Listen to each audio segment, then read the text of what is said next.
So I reviewed both Mortal Kombat 9 and 10, and I feel like it would only be fitting to end this trilogy of reviews with Mortal Kombat 11. This entry has added in so many new things to the franchise that this to me is probably the definitive way to play Mortal Kombat. I remember when this came out that the biggest thing that NetherRealm Studios was going for is that they wanted it to be a more competitive type of fighting game. You could definitely feel that with the combat and some of the mechanics that have been changed around. For instance, you can no longer use X-rays by earning them. You can only use them once per match and only when your health is low enough to hopefully get you back into the fight. I feel like that if you really enjoy the fighting game genre, then Mortal Kombat 11 should really be up your alley. The character roster is great, the story mode is fantastic, and the amount of customizable and different items you can use during the towers is awesome. So while the theme for Mortal Kombat 10 was lineage, Mortal Kombat 11 seems to be legacy, pretty much looking back at what the franchise has become ever since the beginning. The story mode uses this and puts a lot of the present day characters with their past selves.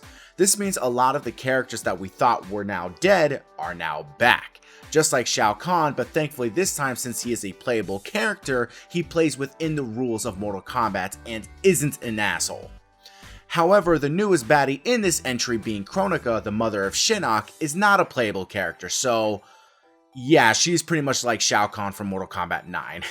You know, NetherRealm, you just gotta stop making these cheap ass bosses, I swear you're gonna make me lose it! The story mode I thought was great, and in my last Mortal Kombat review, I said that 10 felt like a movie, but this takes it to a whole new level, because there's actually very little gameplay in between the cutscenes, which I don't mind because I love the story that it's telling. There are even moments where you can choose between which characters you want to use to fight in certain scenarios, which I love because I don't like certain playstyles with certain characters, so I'm glad that at points it gives you a choice. They did away with the quick time events from 10, which I thought was upsetting because I actually really liked them.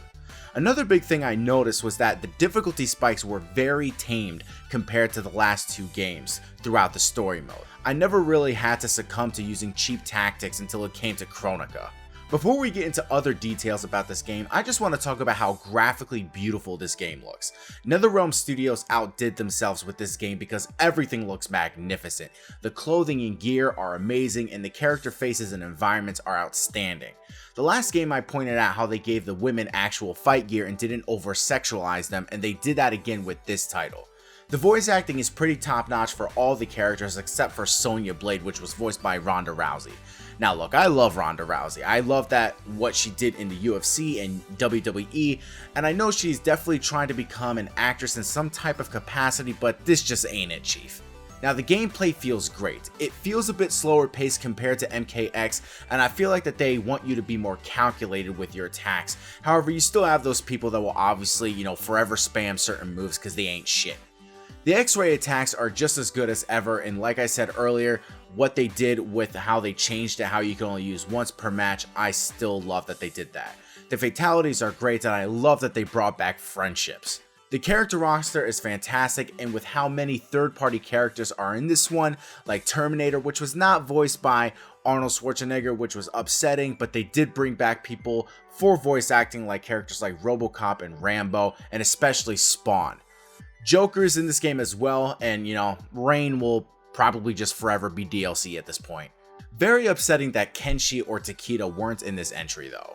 Now the towers have been changed up here as well. You still have the classic towers, but now you have what is called Towers of Time, which I think is a great addition to this franchise, which I hope they do something similar for future titles as well. This is where you can complete objectives by doing matches and unlocking different cosmetics for your fighters, and even the intros, ending pose, unlock more of the fatalities and brutalities. There's even this tower in the game where you and 2 other players can fight this very hard AI opponent and help your teammates defeat them. Mortal Kombat 11 has given so much more to do just than the typical things that they have been doing the past 2 titles. I love it, and I feel like that this is truly the best way to play Mortal Kombat. Guys, my name is Pedro Ordonez, also known as GameLight7. Please subscribe, comment, like, thumbs up. Do whatever you guys can to support this channel. Guys, thank you so much for getting me past 500 subscribers. We are halfway there to 1,000, so I can finally, start doing more things with this channel and interact with you guys more and more in the future. So thank you guys so much. Keep up the support, and I will see you guys in my next video. Peace out.